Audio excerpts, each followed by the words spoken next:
Assalamualaikum warahmatullahi wabarakatuh. Kami di sini akan menjelaskan tentang keruntuhan Abbasiyah. Dinasti Abbasiyah merupakan masa kepemimpinan Islam keempat setelah Rasulullah, Khulafaur Rasyidin, dan Khalifah Umayyah.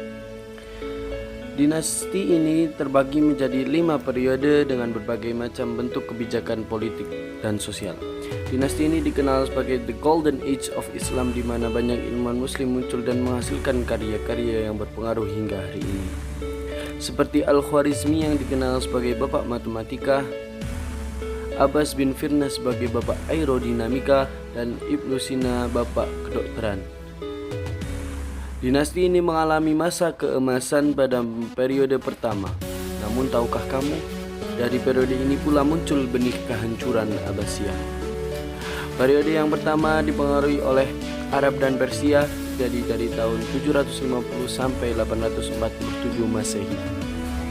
Dimulai dari Khalifah Abu al-Abbas dengan julukan Asyafah sampai kepemimpinan Khalifat Wasik bin Mu'tasim.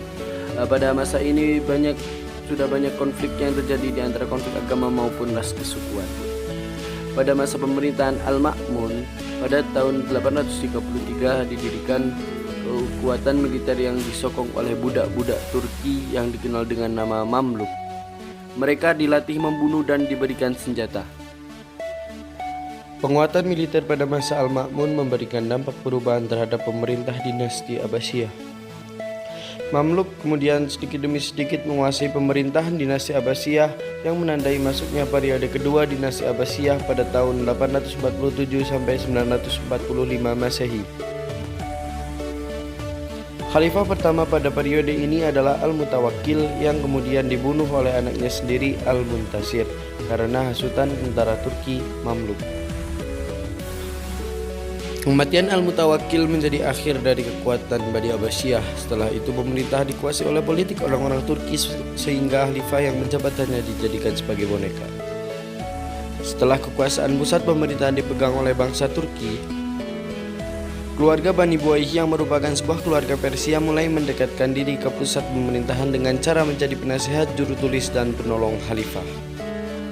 Hingga pada akhirnya mereka mulai menguasai birokrasi dan kekuasaan di pemerintahan. Ini menandakan kekhalifahan Abbasiyah dalam memasuki periode ketiga yang mana kekuasaan Turki mulai digantikan dengan kekuasaan Bani Buayhi atau Persia. Periode ketiga dimulai dari tahun 945 sampai 1055 Masehi dengan khalifah pertama yaitu Al-Mustaqfi. Akhir periode ini sebenarnya hampir sama dengan kejatuhan pada periode pertama di mana orang-orang Turki kembali menguasai pemerintah Abbasiyah. Orang-orang Turki ini berasal dari Kesultanan Turki Seljuk yang kemudian mengawal periode keempat dinasti Abbasiyah, yang dimulai dari Khalifah Al-Qayyim sampai Khalifah An-Nasir. Kewibawaannya dalam bidang agama pada masa ini dikembalikan. Dan masa pemerintahan ini terus menjaga keutuhan dan keamanan untuk membendung paham Syiah dan mengembangkan manhaj Sunni yang dianut oleh mereka. Namun kesalahan dari periode ini adalah memberlakukan ketidakadilan kepada orang-orang Kristen yang hendak berziarah ke Yerusalem, seperti memberlakukan izin khusus untuk mereka yang ke tanah sucinya. Mereka merasa menjadi kelas 2 dan menyimpan dendam terhadap kepemimpinan muslim pada masa itu. Kebencian ini menimbulkan perang salib pertama yang dimulai tahun 1095 Masehi hingga berlanjut sampai tahun 1291 Masehi. Berlangsungnya perang salib kemudian dilanjut sebagai bagian periode kelima dinasti Abbasiyah, yaitu tahun 1194 sampai 1258 Masehi. Pada periode ini wilayah-wilayah Persia memutuskan untuk membentuk dinasti sendiri-sendiri dan perang salib menyebabkan melemahnya kekuasaan dan terbakarnya perpustakaan di Baghdad. Namun di sisi lain perang salib ini mempunyai dampak positif, yaitu perdagangan antara Eropa Barat dan Asia Tengah meningkat. Saat perang salib mulai mereda, timbul peperangan yang sangat besar yang datang dari timur. Penyerangan ini dipimpin oleh Hulagu Khan dari bangsa Mongol. Dengan penyerangan tersebut berakhirlah kekhalifahan Abbasiyah. Jadi secara garis besar dinasti Abbasiyah dibagi menjadi 5 periode. Periode pertama dipengaruhi oleh Arab Persia, periode kedua dipengaruhi oleh Turki pertama. Periode ketiga dipengaruhi oleh Bani Buwayhi, periode keempat dipengaruhi oleh Turki II atau Seljuk. Pada periode terakhir terdapat penyerangan dari barat dan timur baik perang salib maupun bangsa Mongol. Dinasti Abbasiyah mengalami masa keemasan pada periode pertama dan mengalami kemunduran pada periode setelahnya.